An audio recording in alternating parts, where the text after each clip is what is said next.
Yo, what is going on, guys? Welcome to the second episode of Up in the Air Live. The countdown timer was frozen there, but nonetheless, we're going live a little bit early today, just because we've got some conflicting schedules, things with Ken. You know, it's always his fault. So, Wow. What can I say, man? so let us know how the audio is coming through. Let us know how the video is coming through. God, we had so much trouble last time. Like so Well, much plus two, trouble. I was traveling, so traveling it's always hard with the hotel Wi-Fi. It's not like a normal setup. Like everything here is all, staying static. So. Yeah, no, but aside from that, you kept uncropping. Your video kept getting smaller. We tried locking the scenes here on OBS, so again, hopefully everything works out. So today we're gonna be talking about, as John Lawrence says, it's 2:02. All right. Anyway, guys, thanks for tuning in. 9 people watching here. We are again, we're doing this a little bit early, but today we're talking about risky drone flying, which Ken doesn't do all that much. Oh my God, bro! Really? Look, I think that risky drone flying really gives you like the best footage possible. There's a reason I wanted to talk about this, and I guess we'll just show it right now. It was one of Sam Colder's Instagram videos. For those of you who don't know Sam Colder, just an incredible filmmaker. I guess you call him a filmmaker, right? Is that his title? Yeah. I guess you can call him a filmmaker. So I'm gonna show that real quick. Again, it's just like a screen recording off of Instagram. If you guys want, I would recommend going and checking out his YouTube channels, or his YouTube channel, his videos, as well as his Instagram, because everything he posts is just so perfect. So let me play that right now.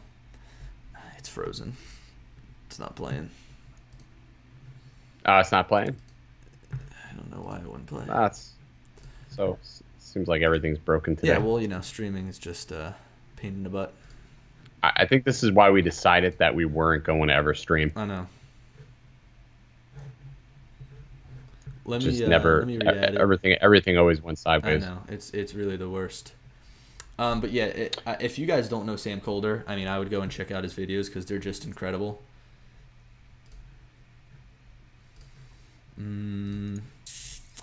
Let's see here. All right, adding that in right now. Hopefully it'll play. Again, guys, it's like a screen recording. Also turn down that volume. It's probably pretty loud. But if you look at the drone flying in this clip, it is incredible.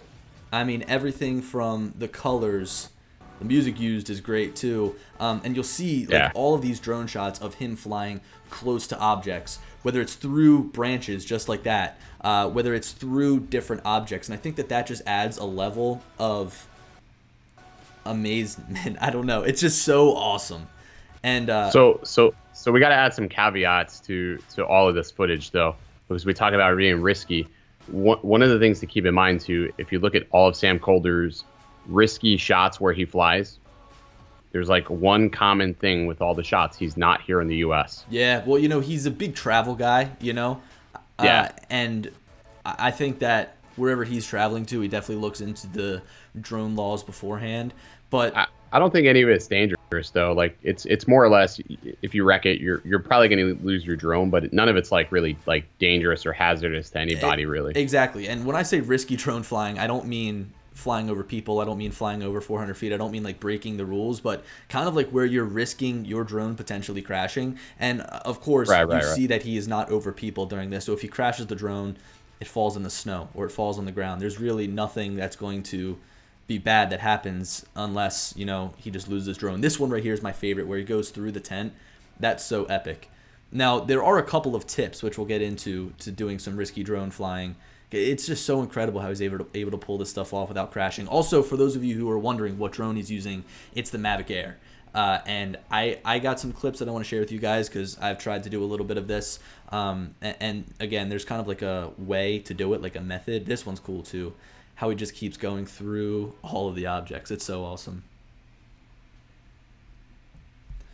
So we'll pull that down now. I think that Sam Colder, he's just does great work. And again, this video kind of inspired me to make this stream topic because risky drone flying, getting shots like this is really just going to take all of your video to the next level. I see too many people that are just taking photos and videos from really high altitudes, and from there it's like you've got to squint to see what you're trying to shoot. Whereas if you get up and close, up and personal.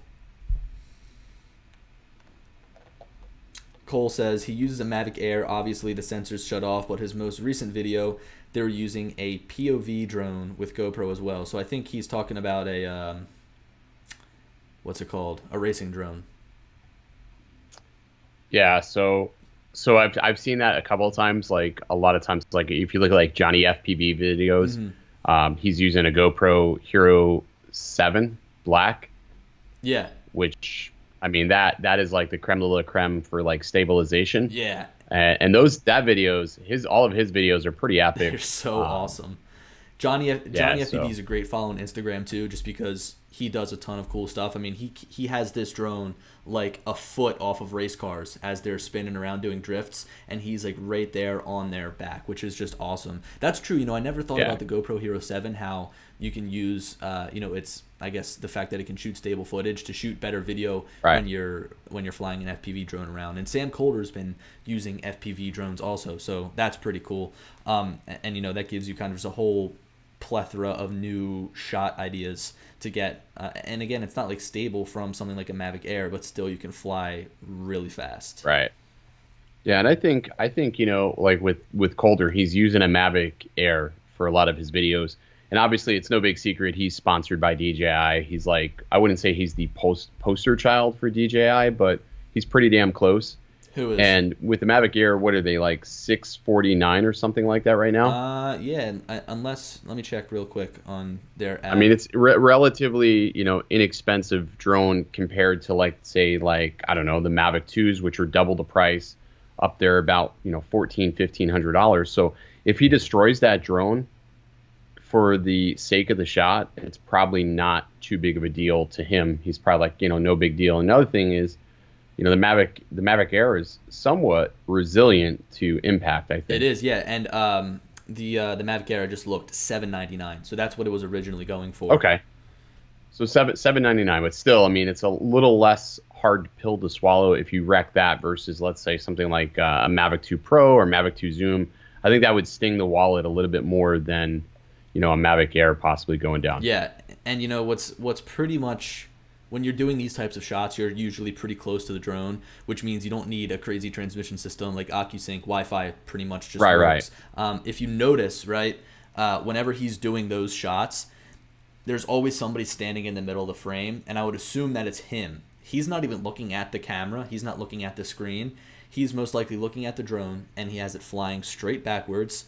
And then he can just kind of stand there and let the drone fly backwards, and then you can usually kind of pick out like a straight line that you've got to fly so you don't hit anything. It's actually a lot easier than you'd expect. Also, he's probably in sport mode, but there's something to say about flying in sport mode, because you can still go a little bit slower. I would assume that most of these clips he's using some sort of speed ramping, and I think that that's another great tip to use when you're trying to shoot this risky footage, because you can be close to objects and you can fly a little bit slower, but if you speed ramp it and if you actually make the footage faster by, say, 2 times or 2.5 times, then it's going to look like you're moving faster, just like that clip I showed you. Well, and speed ramping, what it'll also do is hide imperfections. So, and you don't know, what sort of masking he's also doing as well in these clips. There's probably a whole art behind his edit. I mean, but another thing too is like a lot of times it seems like you're really close to something with these drones, but the focal length is deceiving. I mean, it was like that when we were in Philadelphia. I came really close to what looked like I was really close to that building, but I actually had a substantial amount of room between me and that building from actually hitting it. I mean, I could see it. I could see where I was. And I wasn't anywhere near hitting the building, but then when you review the footage, you're like, oh crap, that looks amazing. Yeah. Look how close you look. Especially your one shot that you did when we were at the Teardrop Memorial, you flew right between them. Yeah, but what's funny? I had a lot of room. It wasn't like I didn't have a lot of room, but the perception of that was that I was really close, that it was a really tight space. So but again, that's what makes this shot. Yep. It makes the risk. You can have a risky shot, but it doesn't have to actually hold true risk, behind the scenes of it all. Yeah. So all right. So nobody has to know that. So we're talking about the Mavic Air being durable. I've got this clip from when I was in Nashville. I was along the woods, and right along, like, I was like taking a hike, I guess, through the woods, and right along the woods was like a stream, and there was kind of like these cutouts where you could fly through, and I was like, I want to put the Mavic Air up, and I want to try to get a shot, right? So this is what I ended up getting. There's my ugly mug right there in the middle of the screen. It might be a little bit choppy. I know it's choppy for me, but it might be choppy for you guys watching it back. But it's going out, and it goes right through the trees, right? In fact, I think I might have clipped a leaf as I was going out. But a shot like this is awesome because you think you're in such a closed area, and then it flies straight backwards through the leaves, through the trees. Yeah, I can see it back here. It's a little bit laggy for you guys on YouTube. Sorry about that. But again, it gets the point done. You're pretty much flying straight backwards through the trees. Looks pretty cool. And now here's another clip, right? It's not all fun and games because I crashed my Mavic Air. But just like we were talking about, it's durable. You have anything to say to that? Playing? Yeah, it's playing, but I think I didn't cut enough off the front. Usually, you see, okay. And here's another thing: as I was kind of standing there, and I could see the direct path that I was going to be flying. So I remember you sent me this clip. Yeah, man, it's all choppy, but yeah, I mean it's still, but it's still. I love these pull away shots where oh yeah, it hit the one branch, and then it went into. It was fine. Yeah, it went to a whole nother group of branches, and just kind of came out and sat there on the other side. You know what I've always remembered about the Mavic Air is like it's dense. You know what I mean? It is. It's a very hard plastic. I was telling you, I was like, I sort of want to buy another Mavic Air just to have like a stunt drone. Yeah. So here it is. And you know, it's got a little bit of dust. I hate how loud it is. Man. What's that? Oh, I know. I just hate how loud it is. It's got a little bit of dust on it, right? But it shoots 4K at 30 frames per second. When you're taking these closer, can't beat that. Yeah, when you're taking your closer shots, you most likely want to speed it up and not slow it down. So it's not like you need 4K at 60 frames per second. It of course has the back sensors, right, as well as the front and the bottom. Yep. But if you're going to be flying through these tight spots, you're going to want to turn them off, and you're probably going to be in sport mode. And also. if they make a Mavic Air with OcuSync, I'm buying it. Like I don't even care because I'm just thinking about it. Like that is like the perfect size, but I just hate the transmission signal. It's like sometimes it was a little wonky for me, but the Wi-Fi. I mean, if you're flying close range shots like that would just be dope. Yeah, exactly. And there's also something to be said about this gimbal. I mean, look at how well protected that is, right? I mean, there's pretty much yeah, like, it's like recessed. Yeah, I mean, there's a lot of protection on the gimbal. This is obviously the piece that's going to be the most fragile. Yeah. And you know what's funny? Those clips that I just showed you from Nashville, after all was said and done, my drone went into the water.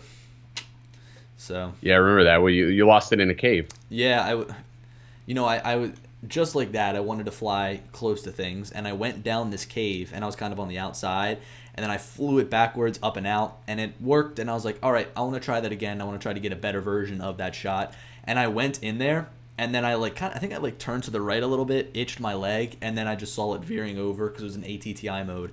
It started veering over towards the wall, hit the wall, and then went down into the water. It was probably like the water was knee high, knee deep, and right. It worked after the fact. The only thing that was wrong with it was like the gimbal was all shaky. So this is actually a new Mavic Air, which is nice. That's the replacement. So yeah, I mean, in terms of getting these. In terms of getting like these shots where you go through objects, there's two ways of pulling it off. I would say you're either in front of the object, you've got the drone facing you, and you fly it backwards because, again, you have that straight line. You can see the drone fly backwards, and you can position it so that it doesn't hit anything. Or you can be standing behind it. You can fly the drone forwards and through something. So I think that that's the technique that Sam Colder used in a bunch of those shots in those two videos. It's a technique that I use, I know, with my drones. And something else I want to show. Do you remember when you came up to Philly, probably one of the first times, and we went flying at like Embryville, the Stack. We also flew around the art museum, stuff like that. So that was probably some of the riskiest footage I've ever shot with the Phantom, and the Phantom is the true stunt drone. I think you were just trying to kill it at that point. Whenever I put the Phantom up and I get all these shots, I always think to myself, like, look, I'm not going to be that bummed if it doesn't come back because it's pretty much broken, but I'm going to just pull that up right now. Because I think that this is probably one of my favorite videos. I think there was a pole in this video or something. There was something that like you were like, oh crap, I almost hit that. You see, pole. now this shot right here, I was flying it backwards, but I reversed it, so it looks like I'm flying forwards. There's a lot of these little techniques that you guys can use, and but that works in this clip because there was nothing that like we didn't have any others the Evo when it was actually not broken. That works somewhere here because it's just you and I, and you know we're sort of staying stationary, so you're not gonna really, you couldn't really tell whether we're moving forwards, backwards, whatever it was. You know, if you have a lot of traffic or a lot of people moving, obviously going ahead, there's that little gimbal twitch. Yeah, so that's another thing that's wrong with my gimbal, which kind of sucks. Now a lot of these other shots are, I think, safer shots. I didn't go crazy with a lot of them. But again, it's like it says something about your video just because you can really make it stand out and you can really make it pop if you've got these shots, because it just stands out and you're like, whoa, holy crap. I think UPS is here. What'd you get? Oh, hang on a second. I actually have to let this one in. I'll be right back. Sounds good. I guess you're leaving it up to me. Yeah, so guys, I want to hear from you guys. Let me know down in the comments, or I guess in the live chat, what you guys think of risky drone flying, because it's a little bit harder than it sounds, but it's also a little bit easier than it sounds, because again, if you kind of take in a couple things to account, such as you know, speeding your video up when you're editing it, and also if you take into account the fact that you know, where you're positioned and you want to watch it as it flies through a subject, if you take those two things into account, it's going to be pretty easy. Let's see. People are saying, Ethan said, holy crap, I can't believe that didn't go in the drink. With that, yeah, well, that wasn't the clip though. Which, yeah, I know. I don't even have a video of it falling down into the water, but the drone was fine after it fell into the water. That's what makes me believe that these drones are a little bit more water resilient, a little bit more resilient, and a little bit more water resistant than we think. I mean, DJI isn't going to come out and say it's got any sort of waterproof rating because they obviously haven't done the tests, which is fine. But again, I've flown my Mavic Air in like a blizzard, and I've flown it when it's been misting out, and this thing is still holding up like a champ. It just doesn't take being submerged very well. Yeah, I mean, I don't think any drone with any sort of electronic. I mean, inevitably, I would love to see like some sort of waterproofing on these to so you can actually fly it in environments that, you know, permit. Like, I would like to fly in the rain. Yeah, right. I know it probably wouldn't look amazing, but when we were flying in Ocean City and it was like misting, it just made for some cool scenery. I agree. I don't know. You know, the one thing that I think about when flying in the rain is like, all right, it's great. You can get your drone out in the rain, and when you get it back, you're going to have to wipe it down. But then it's like, where do you stand? Because then, what are you going to stand there in the rain and fly? Like, that would be miserable. So if you had like a tent, if you flew from like an overhang, it makes sense. And you know, if you had to fly for, you know, first responder reasons, again, it does make sense. I don't know if you guys see this right now, but when I like move my hand, go and look on YouTube. Like, do you see it? Like, you're ghosting. You're ghosting. What is wrong with that? I don't know, dude. You're ghosting. It's you know what it is? Hey, do me a favor. Go ahead and kill your screen share. Let's see if that helps your processor. Because I'm noticing. I'm not touching Skype. We found out that one of our biggest problems where Ken gets all cropped down is when I touch Skype. So I've got it. You know, I'm just gonna try to keep my hands down here. I won't talk with my hands. You just look. Yeah, it's hard. I know. You look like a Jedi. Does it do that for me? Not really. I don't see it, no. Why are we doing this? God. Joseph says, Ken, do you not have your Autel Evo anymore? Maybe this is it. Actually, no. I do still have my Autel Evo. It's sitting on my shelf right now. Matter of fact, it just got back in from repair. I was having a really bad issue with horizon tilt, and it was to the point where I could not calibrate it at all. Nothing I did could calibrate it. And I had to send it in for repair. I sent it in for repair. It came back to me, and I was like super excited yesterday. I opened the box, started, you know, resetting all my settings, and I noticed when I would pitch down, it would like shudder. Like, it would get halfway down and it would just start violently shaking, and I would try to pitch back up and it would start violently shaking. So obviously that's no good for video. Photos, it probably wouldn't matter, but it's probably going to have to go back in from repair. I'm a little bit pissed off like that left their facility like that. I'm annoyed. Yeah, I wonder what kind of tests that these companies run when they're actually repairing your drone. I mean, of course, they have to do diagnostics when it comes in the door and then probably when it goes out the door. And Yeah. I wonder how, after having it there and after working on it, they can just pass it and let it go back out the door. It just doesn't make any sense to me. Yeah, it's sort of goofy in that regard. Not really They sure. say that your audio is a little bit off. I got no control over that. You're the one running. Oops, I flipped it over. Did you say brother? I know somebody else that says brother a Yeah. lot. Probably you do. I don't want to say his name. Um, I'm gonna hide your he's stuff probably real watching. quick. Um, All right, yeah. So the audio. So I know with the audio, you probably have to add like a 2 millisecond delay let us know. to my audio. Let us know if it's still there. I just kind of like took you out, then added you back in. So, whoever was saying that you're 2 seconds off, let me know. Yeah, it's you'll probably have to. I'm just looking at the stream chat here. You'll probably have to like break. Not obviously now, but In the future, later on, like whatever source file you're getting my audio from, you'll just add like a 2 second delay or something. That'll catch my video up to the audio. Yeah. John said, risky flying example to me would be full stick forward, close to the ground. I love flying low. Like I think that the best shots come from when you're under 50 feet. And if I'm like shooting, and this is like totally a different subject, not flying for like fun and getting footage, but if you're flying for like shooting a house or something like that, I don't find that going up 200 feet and shooting the house is any benefit unless you're trying to show off the entire property. But like if I'm shooting like a single building, right, I'm gonna have the drone probably 30 feet high just above my head to get the perfect angle. Now in terms of, what were we just talking about? I don't know. You just went on a tangent. You do that. I know I do. Wait, so I was gonna say with the low flight like that though, I think I'm gonna start doing that more.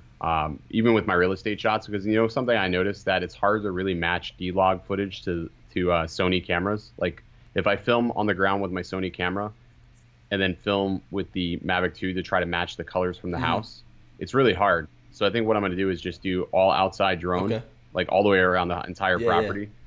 And try to take the drone, like literally fly it all the way up to the door, and just like let obstacle avoidance stop it, and then just speed ramp it in. That way I don't have to match footage, because it's such a pain in the neck to match the footage. Yeah, I agree. In fact, I made I was taking a video production class here, freshman or sophomore year, at the university I go to, and I made this video, and the first thing that one of the kids in my class said was like, how many different cameras did you use? Because I used like 3 different cameras. It's so hard to match the colors, and it's a pain in the neck. I know. I think it's really hard with D-Log. I don't know if I'll shoot D-Log all the time now, just because it's such a pain in the neck to match colors. Ethan asked, if you're flying fast, do you prefer 24 or 30 frames per second? I know I've been shooting 30. Yeah, I shoot all my video, no matter what it is, whether it's for YouTube, whether it's using my cell phone, whether it's doing anything. I just shoot in 30 frames per second because it's easy, right? Yeah. It's like you shoot in 30 frames per second, and if you want to, it's just easy. Like 24 is like an off number, you know what I mean? And if I were to go and switch to 24 frames per second now, everything that I've invested into shooting is all in 30 frames per second. And I love going back and pulling video, just like you guys saw. I pulled 3 different videos back that I could show you, and everything's in 30 frames per second. Well, it's easy. I slow my footage out. Like if I'm going to shoot 30 frames per second and I'm going to drop it in a 24 timeline, I slow it down to 80%. You told me that. So I'm just taking... And what it'll do is it'll sort of match. So you know how like I don't know if you ever saw it. Like I've seen a few videos where people have been filming 24. Their source video is 24, and then they have drone footage in 30, and then they drop the drone footage into a 24p timeline without actually correcting it. And all of a sudden now the footage is like all choppy and janky. So if you slow that down to 80% or speed it up by, I think it's to 120%, it fixes that chop. You no longer see that chop in your video. That's nice. I prefer slowing it down. Because you're just a badass. You fly too fast. No, I fly slow. Different style. Back to what John was saying, flying low to the ground. What I love doing is flying low to the ground. So you're like, okay, it's a gimbal. Maybe he's walking, and then you like pull the drone up somehow, and you're like, whoa, man, this is a drone. You like at first you don't think it's a drone, but then it's a drone. Like that's the coolest in my opinion. Right. That is a Michael Bay type effect right there. And what Becker says, Casey Neistat did it with the Mavic 2. He did, right? Yeah, and that's exactly what I was referring to without actually referencing Neistat. Yeah. But yeah, that's exactly what I saw in that video. And he sort of, you know, he never admitted that mistake, but yeah. You know, Kai W did the same thing, and he said that he was just like in the middle shooting a ton of videos. He forgot to change the frame rate, and that's how it ended up turning out, which sucks. But you know, I was trying to be mindful of it when we were shooting. Beckers also says Polar Pro has the katana thing. I've used that before, and it's all right, but it's just a little bit awkward to use your drone on the ground. It is awkward. You know, like it is awkward. I understand if you've got like, you know, if you don't want to spend money on another camera and another gimbal, but if you've got it, you know, I'd just say use something else. Ethan said, I like skimming the water. Oh, man. I wish I could pull this up, but I don't have it ready. I don't have it available. But I was flying my Phantom along the water in sport mode, and I kind of looked away for a second, and I looked down at the screen, and I was, like, touching the water. Like, I was so close. It was scary. Ethan also says, do you like 4K 60 with the Evo and Phantom 4 Pro? I think Ken can answer that one. I mean, 4K 60 to me is 4K 60. You're just getting a bigger sensor with the Phantom. I mean, when the Evo is working, I love the 4K 60. I love to use it on houses because you just can speed ramp it. You can slow it down. There's just more you can do with it.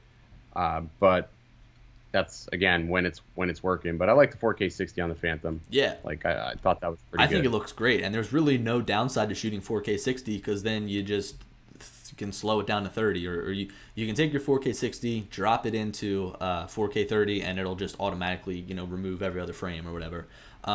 Right, and it looks so good. Brad is talking about the augmented reality smart glasses that DJI is promoting. Is he talking about the Moverio? The Movios? The Moverio? I think that they have been promoting those recently. So Brad, if that's what you're talking about, or from Epson, that the Epsons? Yeah, from Epson. Yeah, I haven't really looked into them. I know Kelly had them at Spin Up, but I didn't even try them. So I went at CES. They had them there on display, and I was never like all that thrilled about it. In fact, I hate flying FPV. Like you can see behind me, I hate it. I've got the DJI goggles, right? And unless you're flying an FPV drone, there's really no reason to be flying FPV. You know what I mean? Right. But I tried the Epson Moverio smart glasses at CES, and I'm sold. I would buy them. Yeah, I mean, I guess those are some of the, because it doesn't really obstruct your view. It doesn't feel so confined. You can still like look around side to side. So I mean, I don't know. I'll have to check them out a little bit further. Yeah, I think they're expensive though. What are they, like 800? Something like that? Yeah, I don't know if I could justify that. Yeah, Brad said yes, that's what he's talking about. Yeah, man, I've seen them and they look pretty cool. I would 100% go and get them, but kind of saving my money for something different. It's not. Dude, I gotta stop. I'm bracing for something like a product release. Like springtime's gonna be right around the corner. I'm pretty sure we're going to see a new product. It's not. I mean, we haven't seen anything since the Mavic. We'll see, man. You know, I'm really anticipating something new here. Yo, so this is totally off topic, but I just gonna bring this up because I'm just letting one of my AirPods charge right now. You saw the AirPods 2 today, I guess, right? They're not even calling them anything different. They're just calling them the AirPods. They got a new chip. It connects faster, and they got wireless charging cables. Yeah, and the LED is now on the outside, which I would prefer them to keep the LED on the inside almost because it makes it look cleaner, you know?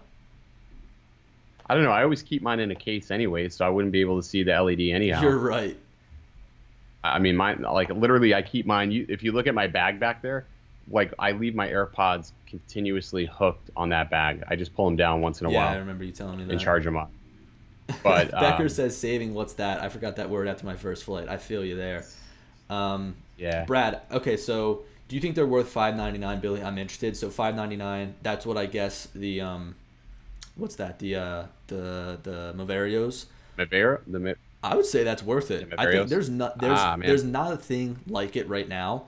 And that's probably why they can charge as much as they do. They're more like charging for the technology, right? They're not charging because, you know, it's not like it's a big product. I think it's expensive for a first like a typical first gen product. But I mean, I guess like if you can prove that there's like a use case scenario for it, like it's going to help you, like you can use it as a tool. Like if I'm flying outside and it's like super bright out, and those are brighter than, let's say, a smart controller or even a Crystal Sky, then that's worth it to me. But if it can't do more than my smart controller or my Crystal Sky, I don't know. I just think it would look weird. You're like I don't, it just would look weird. Are they wireless? Do they connect, or they have a wire that connects to the controller? It's wired. Yeah, screw that. It's got to be wireless. I don't want to have no wire dangling off my face. I look like the freaking guy from Back to the Future walking around. Give me a white coat, white hair, and find me Marty McFly. But I'm not wearing that. Yeah, shit. Not happening. Well, okay, so now let's tie it all together. We're talking about better drone footage from risky flying. Let's say you're doing this and you want to be able to maintain your sight of the drone as it's flying, but you also want to check the gimbal pitch, right? You want to make sure everything's framed up. So you can watch it as it's flying out. You can have the Moverio goggles on there so you can see both at one time. I mean, that would be a perfect scenario. No, and I get that, but I feel like it's like if I'm flying, I mean, I'm usually looking down at the controller anyways, popping back and forth. I mean, I get that you can see that. But my concern is like, I know how Google Glass was when I tested that, and it was sort of hazy. Like you can sort of see an image. It was sort of like almost holographic. You can see through it. Google Glass is how old though? I mean, they scrapped that. Right, I know, like but that was similar technology. Yeah. That was similar technology. I mean, this particular technology, I don't think has evolved all that much.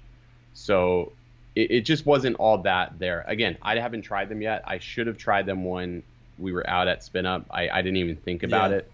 But I mean, I don't know. For me, like if we think about all the times we were flying, we were changing locations nonstop. We were like all over the place. I think it would be sort of cumbersome if we had them on our face. Plus, I don't know. I feel like, if it was misting too, that would be another thing. I know. Like it was misting in the one location. Like that's just one more thing I have to like clean. And now I'm like cleaning my eyes like windshield wipers. So. Yeah, man. I don't know. I think for certain people, it's probably fine. I don't think they're like necessarily too expensive, but I just don't see a purpose for them right now. Yeah, and that may change as they develop them further. Dude, I'm surprised we haven't seen a second generation to the goggles. I mean, we saw the racing edition. I wouldn't say that that's necessarily like a second version of them, but yeah, I mean, they're big, they're bulky. I mean, if they made a smaller set like a Gen 2 where they were small, I know so it's like massive. Look at that. They're massive, and you put them on. I tried them that one day. I was like honestly getting sick with them. I don't even know if you can see. Yeah, they're just way too big. And again, I mean, could you imagine, dude? I could just imagine rolling up to a party and being like, "Hey, Meg, you never told me your mom was such a stone cold fox." I don't get it. Like that's what you look like with those goggles on. I don't get it. You look like you don't. All right, forget it. Anybody Family Guy fans? No. I figured that's what you were referencing. I don't think I've seen that episode. Bro, I feel like I'm always having to explain things to you lately. Yeah, and Lon said that people love the Moverio glasses. I can see why. I think they're pretty awesome. The reason I tested them, the reason I like tried them on at CES was because I was like, all right, let me see what the hype is about. The hype is real. I think they're pretty awesome. Yeah, I mean, I guess as they start developing them further, then we'll have to see. I'll try them out eventually and see like how it goes. I don't know. Yeah, and Michael says smaller, cheaper DJI goggles would be nice. I agree. In terms, I'm all about proprietary though. What do you mean? Like just like if I have DJI, I sort of like DJI products on DJI. If I have Autel, I want an Autel. I like first party products. It's the ecosystem, man. Yeah. It's like sometimes you find somebody that makes a product for something and it's not quite as good as if like let's say DJI did it. I mean, certain things are that way. We always talk about how DJI, and it's not just us, it's everybody. It's kind of hard to not notice that DJI is a lot like Apple, right? Oh, they very much are. I agree with that wholeheartedly. And I think people get mad about that, and then they're like, well, that's all you want to talk about. Well, that's all you really have in this sphere. Yeah, and Apple, right? They're really cashing in on their ecosystem. I mean, their products would not be as appealing if they did not have their ecosystem.